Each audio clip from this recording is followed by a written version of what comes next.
ما أحوج أهل السنة في هذه الآونة أن يعيدوا حساباتهم، وأن ينظروا في حركة حياتهم، وأن يفتشوا في طوايا قلوبهم، وأن يحددوا أهدافهم، ما الذي يطلبون، وما الذي له يعملون، وما الذي من أجله يتناحرون ويتقاتلون، بل ما الذي من أجله يتوادون ويتحابون ويتزاورون ويتجالسون.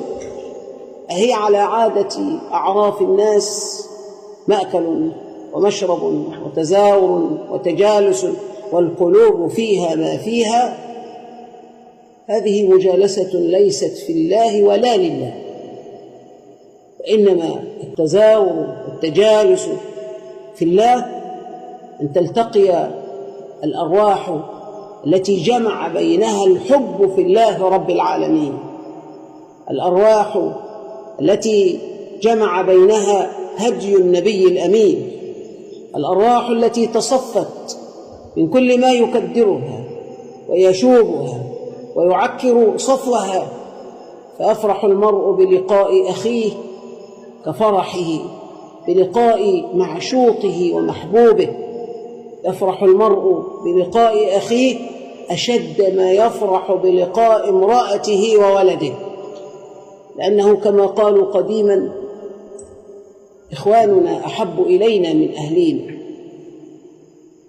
أهلنا يذكروننا بالدنيا، وإخواننا يذكروننا بالله رب العالمين. أهلك تريد منك دنياك، قصر تكشف عن الخبيء الذي يندى له الجبين ويأسف له الرجل الحكيم. قصر لا ترضى بك زوجا، قصر لا ترضى بك سترا، وإنما تفضح الأبعد على رؤوس الخلائق.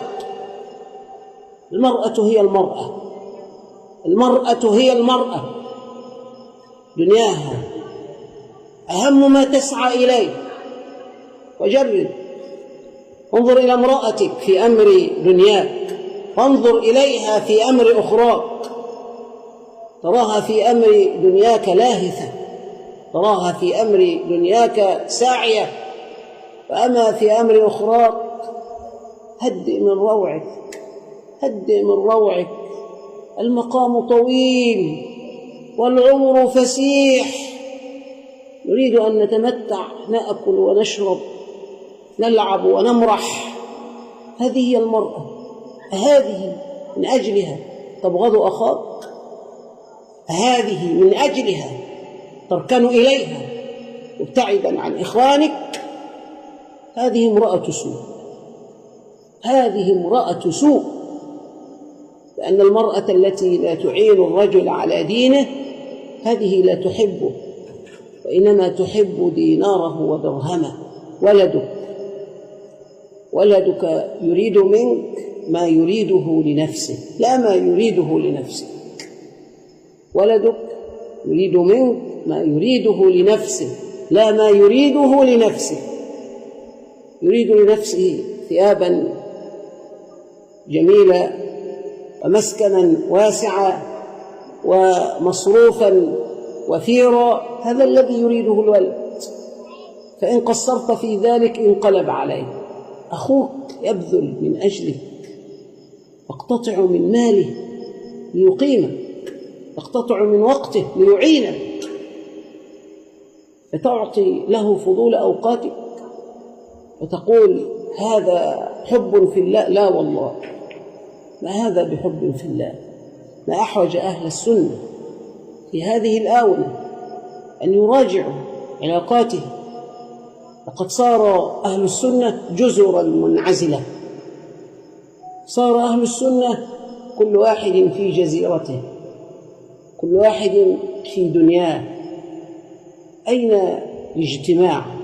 أليس من وصفنا أننا أهل السنة والجماعة؟